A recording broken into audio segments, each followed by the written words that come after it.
నా left right లో బండ్లు ఉన్నాయి చూడండి. ఫస్ట్ ఈ రెండు బండ్ల మధ్య నుండి రివర్స్ ఎట్లా కొట్టుకోవాలో చూపిస్తా. అండ్ వెనకలో కూడా ఒక బండి ఉంది మనకి, అది కూడా చూపిస్తాను. ఒకటి పక్కలే ఉంది, ఇంకోటి ఇక్కడ ఉంది. ఇక్కడ ఆడుకొని ఉన్నాడు. ఇతని బండి కొంచెం దూరంగా ఉంది. అండ్ అక్కడ మిర్రర్ లో చూసుకోవచ్చు మీరు, కార్ ఇంకోటి వెయిట్ చేస్తుంది ఇంట్లో ఎప్పుడు వస్తావా లేదా అని. చూసారు కదా. సో ఇప్పట్లో మనము రివర్స్ గేర్ వేసుకున్నాం. ఇప్పుడు కాచా కాచా కాచా తగులుతూ ఉంటుంది.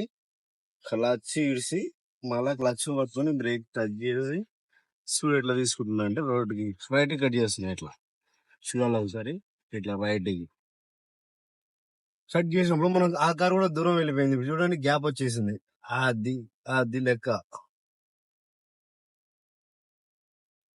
చూడండి ఒకసారి రెండు పెద్ద బండికి తగలకుండా మళ్ళీ రైట్ కట్ చేసుకోవాలి. ఇట్లా రైట్ కట్ చేసి దూరం వెళ్ళిపోతుంది బండి. అట్లా అది అది లెక్క.